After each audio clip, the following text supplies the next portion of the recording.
Eh bien voilà, chers amis, je vous l'annonçais il y a quelques minutes. À présent, nous parlons donc convainc-moi et aujourd'hui, nous recevons pour vous un patient dialysé qui est également le président de l'association Dialyse Vie du Bénin. Il s'agit de Monsieur Edmond Amoussou. Nous parlons donc de dialyse, comme vous vous en êtes rendu compte.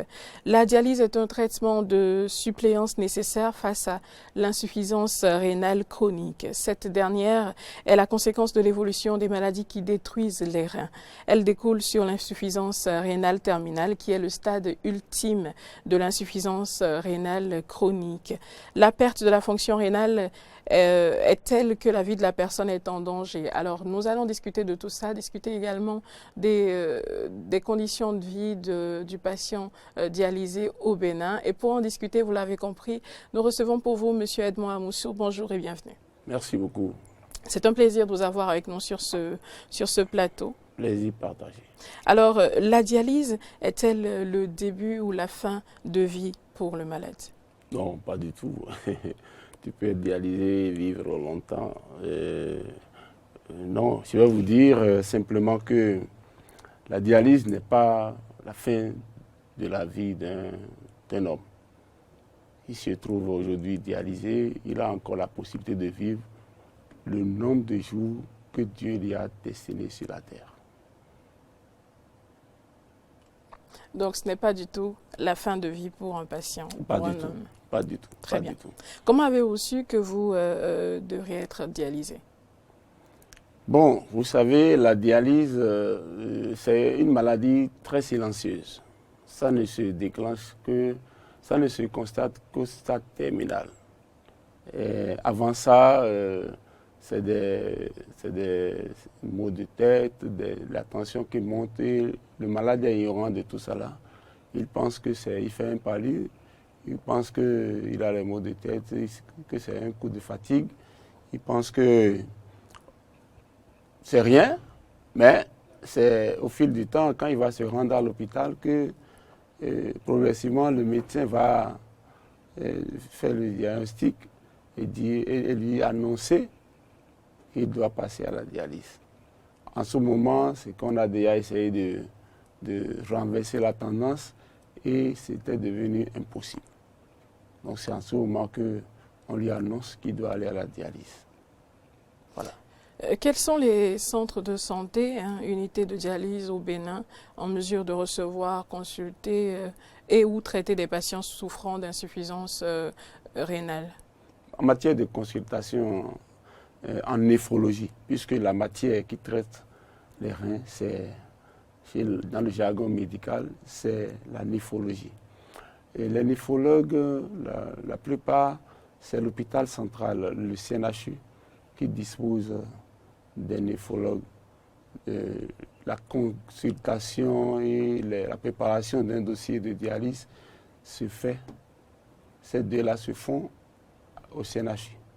Et le néphrologue vous reçoit, commence par vous consulter jusqu'à un stade où, s'il découvre ou bien s'il établit que vous devez passer à la dialyse, il fait un dossier médical pour le patient. Le dossier médical va être envoyé au ministère de la Santé. Oui. Là, le Conseil national de santé va se réunir autour de ce dossier pour décider d'envoyer le patient à la dialyse. Là, on lui délivre la prise en charge qui lui permet d'aller soit à l'hôpital, au CNHU, soit dans un centre privé. Il y en a deux au Bénin actuellement, pour aller continuer les soins en dialyse. Le 7 octobre dernier, le gouvernement a autorisé la contractualisation pour la fourniture et l'installation des générateurs de dialyse, d'appareils, d'hémofiltration et d'unités de traitement d'eau au profit justement de certains hôpitaux. Alors, quel est le contexte de cette action? Oui, vous voyez, depuis 2019, pratiquement bientôt 2 ans, nous sommes confrontés à une situation de pléthore au niveau de l'hôpital, au niveau du CNHU. Et dans les centres privés aussi qui reçoivent les malades pour être dialysés, il y a aussi du surnombre. Donc, du coup, on ne peut plus et accepter que d'autres malades viennent. Alors, quand les gens sont à ce stade, soit c'est la dialyse, soit c'est la mort. Donc, on avait fait des plaidoiries au niveau du gouvernement jusqu'à ce qu'il a été retenu depuis 2019 qu'il y aura des machines qu'on va installer, il y aura des centres qui vont démarrer pour pouvoir désengorger les centres où il y a des pléthores et faciliter la prise en charge des nouveaux cas. Mais en attendant que ça là n'arrive, beaucoup en sont morts. Parce que quand ceux qui sont arrivés à ce stade terminal jusqu'à aujourd'hui, puisque la décision a été prise le 7 octobre dernier, jusqu'à l'heure où je vous parle, les gens continuent de mourir faute de dialyse. C'est pour ça que le gouvernement a pris cette décision qui nous soulage.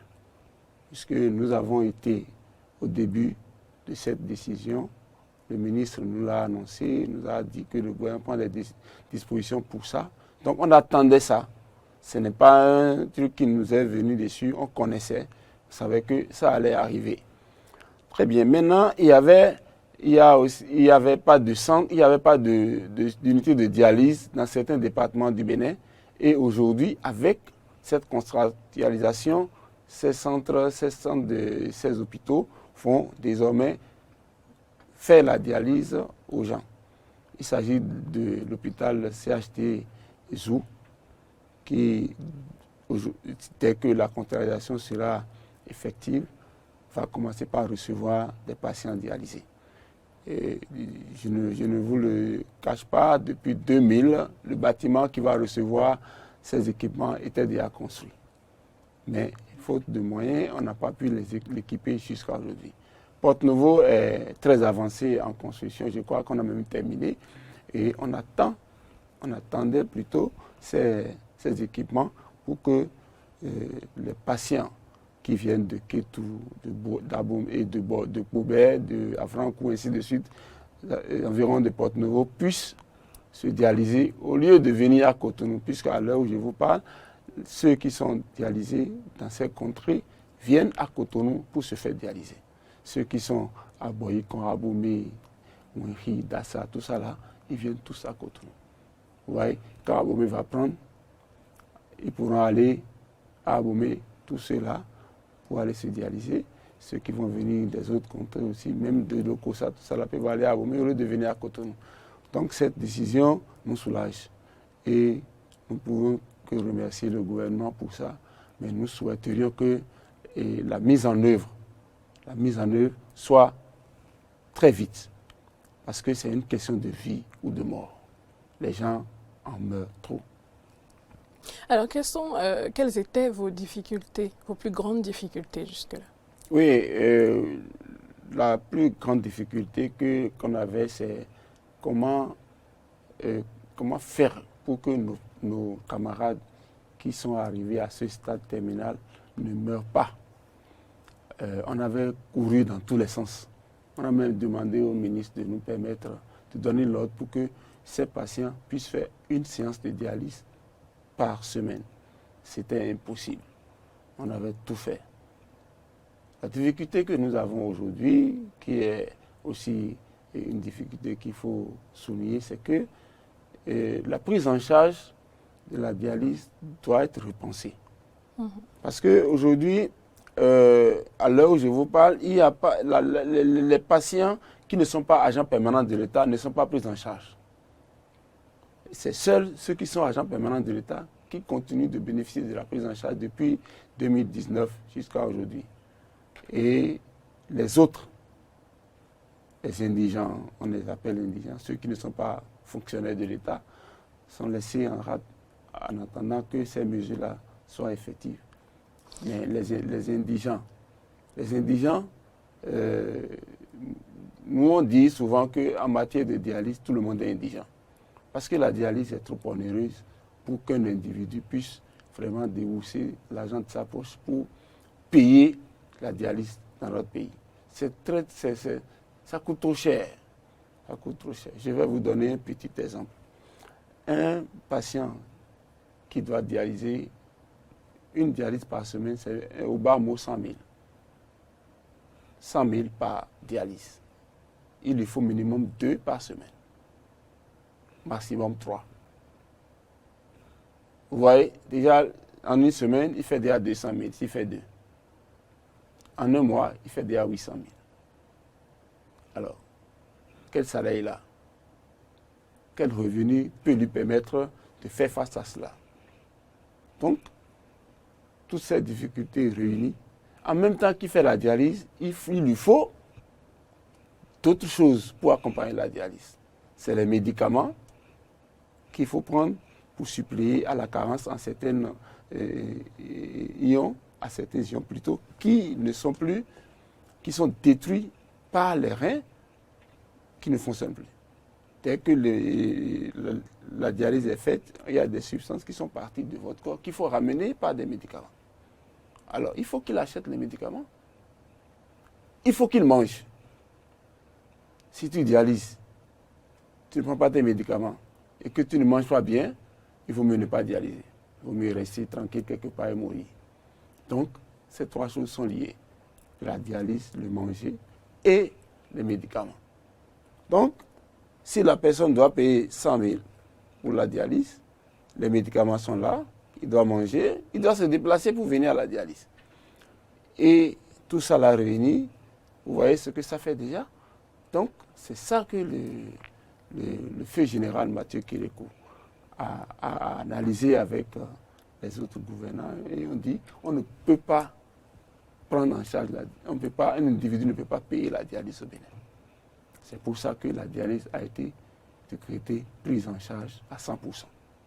Donc aujourd'hui, même si on nous dit de prendre la dialyse que le patient doit prendre 1% de la dialyse en charge, il ne peut pas. Il ne peut pas du tout. Pourquoi? Donc, non, il ne peut pas. Prenez 1% de... Je prends au bas mot 150 000 avec tout ce que j'ai cité, médicaments. 1%, ça fait combien? Ça fait 15 000. Oui. 150 000. 1%. Il va faire maintenant, chaque semaine, nombre de mois, nombre d'années à vivre sur Terre. C'est une maladie à vie. Tu fais la dialyse à vie. On ne sait pas quand est-ce que ça va s'arrêter. C'est le jour où tu meurs que ta dialyse s'arrête. Donc, ne sachant pas quand tu vas mourir et ne sachant pas quel est le temps que Dieu t'a donné, on ne peut pas estimer le temps que tu feras de la dialyse. À partir de ce moment, on ne peut pas prendre en charge la dialyse. La dialyse ne peut qu'être prise en charge par l'État. Donc, l'autre difficulté que nous avons, c'est que la dialyse aujourd'hui n'est pas basée sur des tests réglementaires. Nous n'avons pas, à l'instar de l'hépatite, nous n'avons pas une loi qui canalise, qui cadre la dialyse. Sans loi, beaucoup de choses ne peuvent pas se faire. Je vous donne l'exemple de la transplantation rénale. Si vous êtes dialysé, vous pouvez obtenir un rein de votre parent. Vous êtes ma soeur, je suis dialysé, vous pouvez me donner un rein. Et vous allez vivre le temps que vous êtes destiné, je vais aussi vivre avec vous en tant que votre frère. Alors, si le cadre légal n'est pas bien installé, on ne pourra pas ouvrir votre ventre et sortir un rein pour me donner. Donc, il nous faut une loi qui cadre la dialyse et qui débouche sur la transplantation rénale pour alléger le poids que fait la dialyse sur le plan financier que sur le plan physique de l'intéressé qui fait la dialyse. On n'a pas une loi dans ce sens. Mais nous, association, nous avons essayé de faire une proposition au gouverneur. On en a donné et on en a remis au président de l'Assemblée. On en a remis au ministre de la Santé lui-même. Et vraiment, si cette loi pouvait être votée, elle va nous permettre de souffler et de chercher les voies et moyens pour que les donneurs apparentés puissent nous aider à sortir la psychose de la dialyse de la tête. Parce que quand on vous dit que vous êtes dialysé, les gens, ils vous classent.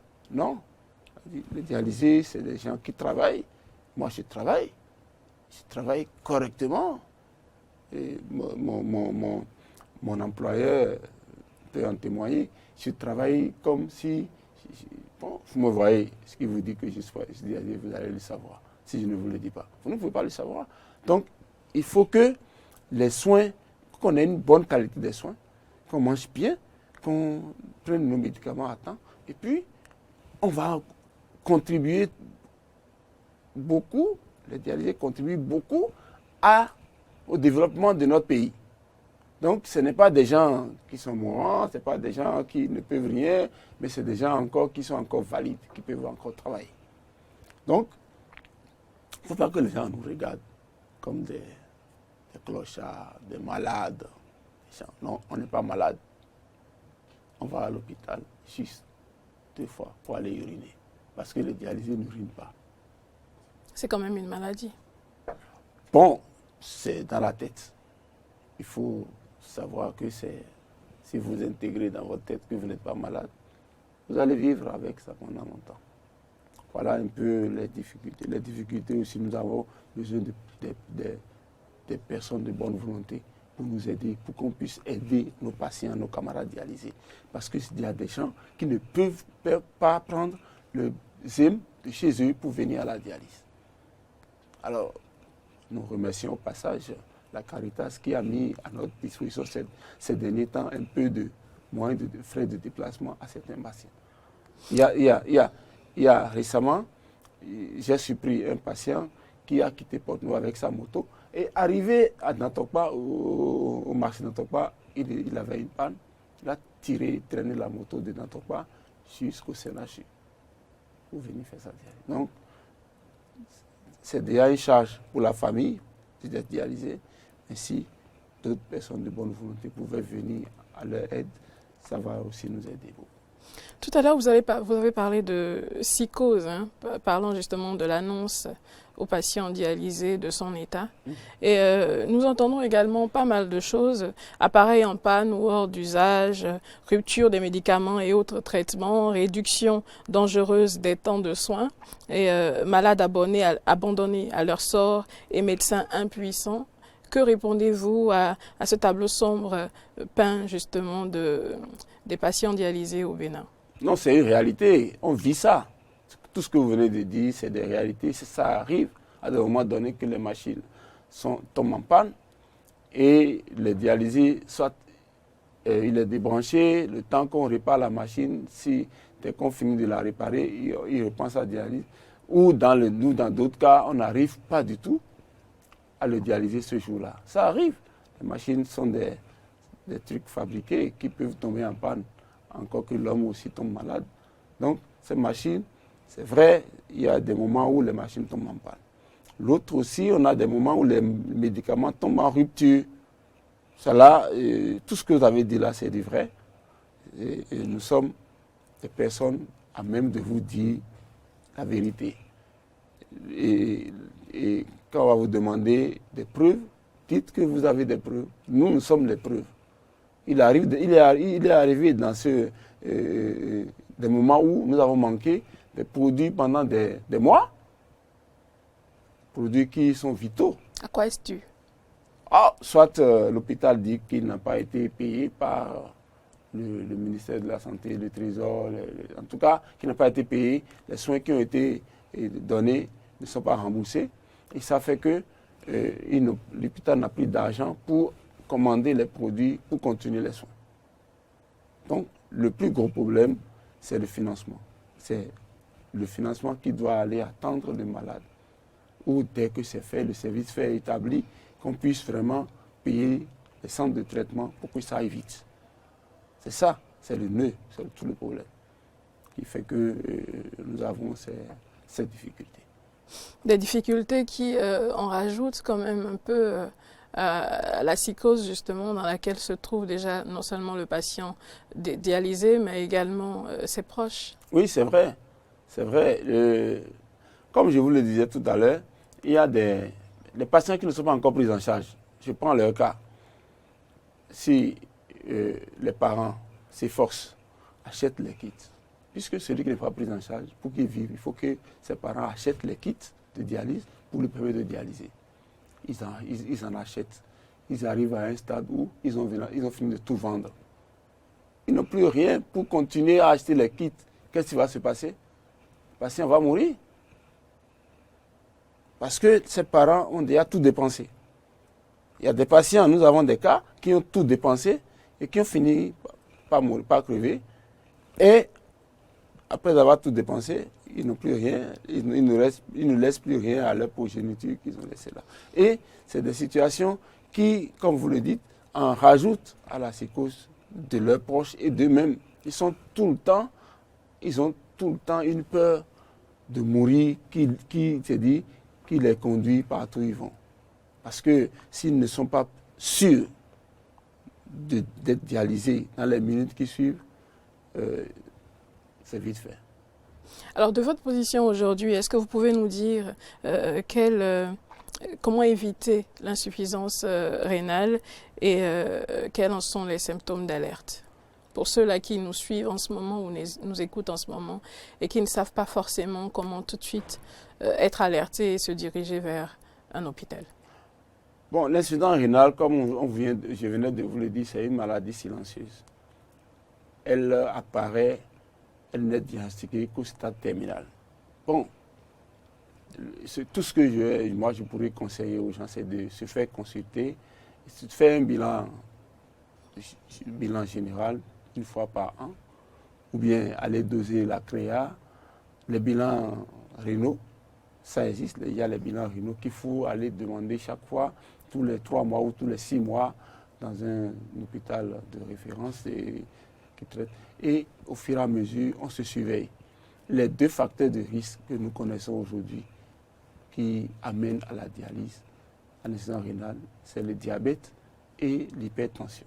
Si vous pouvez déjà contrôler ces 2-là, l'autre, les problèmes d'urologie peuvent être réglés si vous suivez bien les consignes de vos médecins.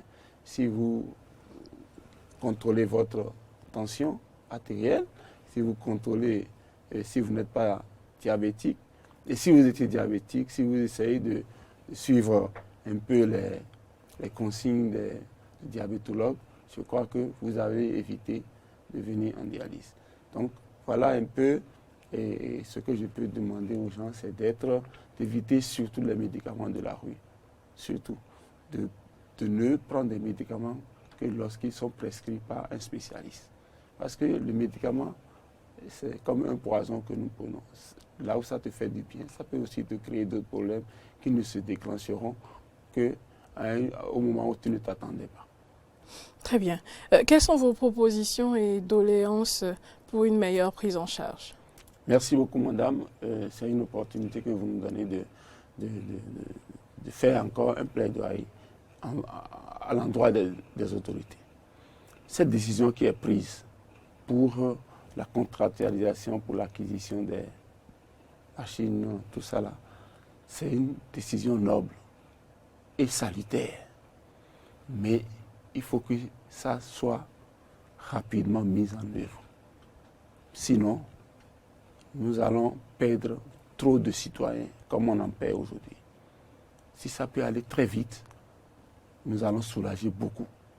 Il y a des gens qui aujourd'hui viennent de Ouenri, et Abomey, qui sont fatigués de faire le trajet. Le transport déjà les tue. Donc, il faut vraiment que ces décisions soient accélérées, que le ministre de la Santé puisse mettre pied sur l'accélérateur pour que ça devienne une réalité. Les difficultés aussi, comme je l'ai dit, il faut que le ministère de la Santé nous aide à ce que la loi sur la dialyse soit une réalité pour soulager la peine de dialyse et pour leur faciliter aussi la tâche. Parce que s'il y a une loi, un cadre juridique, il y a une flexibilité dans la prise en charge. La prise en charge aussi, il faut aussi que les centres qui nous traitent aient un peu d'égard envers les patients. Je ne dis pas qu'ils n'ont pas d'égard, mais il y a eu des moments où certains centres nous traitent de mourants. Ah non, si vous ne voulez pas, vous pouvez partir ailleurs. Mais alors qu'on ne peut pas aller ailleurs. On ne peut que faire la dialyse là. Si on vous met cette psychose, si vous ne faites pas si vous parlez trop, on va vous couper votre dialyse. Non, ils nous disent des choses pour nous contraindre au silence. Mais nous, on a dit non, on ne peut pas se taire. C'est en disant ce que tu as que tu pourras trouver des remèdes à ton problème. Il faut pouvoir exposer ces problèmes pour avoir des solutions. Donc, que nous soyons plus écoutés par les autorités. Et la dialyse, ce n'est pas une fatalité. Personne ne sait quand il va venir là. Parce que ça surprend. Tous ceux qui sont aujourd'hui patrons, qui en font des chasses gardées, qui ne veulent pas aider à ce que la dialyse soit facile au Bénin, ils ne savent pas si demain, ce n'est pas eux-mêmes, ce n'est pas un parent à eux, si ce n'est pas un proche.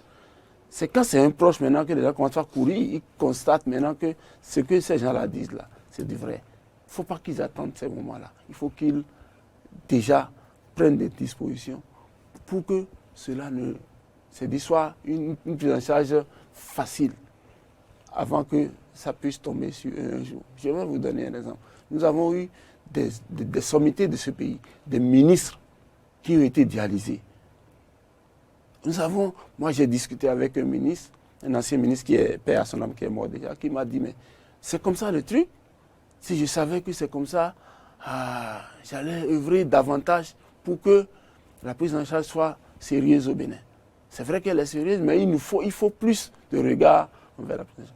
Nous avons des directeurs, un directeur d'hôpital du CNHU qui a été dialysé. Et celui-là, heureusement que quand il était directeur, il a œuvré pour que ce centre-là soit effectif. Sinon, quand il est tombé dans le coup, comment il va se dialyser? Vous voyez? Donc, il faut que les gens sachent que ça peut leur arriver et qu'ils prennent ça au sérieux et qu'ils travaillent à ce que la dialyse ne soit plus une corvée pour les patients.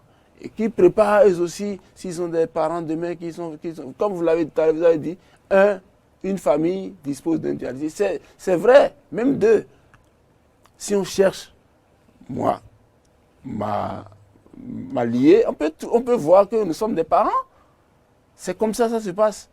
Donc, que les gens s'attachent plus, écoutent plus les dialysés et favorisent et facilitent la prise en charge au Bénin. Ce n'est pas le Bénin seul qui a commencé la prise en charge à 100%. Hein. C'est vrai que c'est parti du Bénin. Mais beaucoup de pays nous ont déjà copiés. Le Niger aujourd'hui, c'est à 100%. Même il y a des produits que nous achetons ici qui sont donnés au niveau du Niger. Les autres pays, le Sénégal, c'est à 100%. Les autres vont arriver. Les autres pays où on paye encore, nous travaillons à cela. Nous avons un réseau de dialysés de l'Afrique de l'Ouest qui travaille à ce que la prise en charge soit à 100% dans tous les pays de l'Afrique de l'Ouest. Merci, Monsieur Edmond Amoussou. Est-ce que vous auriez un mot à présent à l'endroit des patients dialysés et de leurs familles qui nous écoutent en ce moment?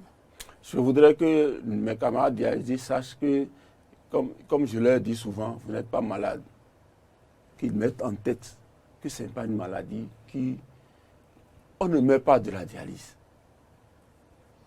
La dialyse ne tue pas. Il y en a quand même qui meurent. Qui meurent d'autres choses. C'est une autre pathologie qui vient se greffer à la dialyse pour vous tuer. Le fait de faire la dialyse, qu'est-ce qu'il va enlever en toi? Tu enlèves le surplus d'eau et les déchets. Mais lorsque tu es un diabétique, tu fais la dialyse. Tu ne respectes pas les consignes de ton diabétologue, tu peux mourir.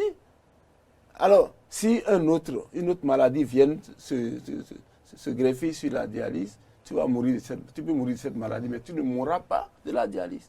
Donc, ils n'ont qu'à savoir que la dialyse ne tue pas. Ils n'ont qu'à avoir une bonne hygiène de vie. Ils n'ont qu'à manger peu et bien. Ces patients dialysés, manger peu et bien. Ne pas manquer leur dialyse et prendre les médicaments à temps suivant la prescription médicale. Ça, ils vont vivre longtemps. Ils vont vivre, on ne saura même pas qu'ils sont des dialysés. Ils vont vivre même plus que des personnes saines plutôt dans leur famille. Donc, en dehors de ça, l'opinion publique, il faut que les gens sachent que il faut respecter, il faut éviter l'automédication. Il faut prendre les médicaments lorsqu'ils vous sont prescrits. Et les médicaments, les tisanes, on ne refuse pas d'en prendre. Mais il faut prendre selon la dose. Moi, je ne peux pas dire aux gens de ne pas prendre la tisane, parce que chacun avec sa culture. Mais il faut éviter le surdosage. C'est ça qui amène peut-être les... En dehors de ça, je voulais que vous me permettiez de remercier certains de nos donateurs. C'est des gens qui ont compris tôt qu'il faut aider ces patients dialysés. On va y aller très rapidement, oui, s'il vous plaît. Je voudrais qu'on remercie le président de l'Assemblée nationale et tout le bureau de l'Assemblée. C'est des gens, quand on les a rencontrés, ont été très sensibles à notre plaidoirie et qui n'ont pas hésité à mettre la main dans la poche pour nous aider, pour nous envoyer un peu de sous. C'est la Caritas, aujourd'hui, qui a permis à certains patients de continuer de venir à la dialyse. Parce que, faute de moyens de déplacement, l'intéressé peut rester à la maison et dire « je n'ai pas de moyens » et mourir. Et la Loterie nationale, qui est un partenaire de tous les jours, à qui nous lançons encore un appel de ne pas nous laisser. Ils le font chaque année, mais cette année, on ne les a pas encore vus. Il faut qu'ils pensent à nous.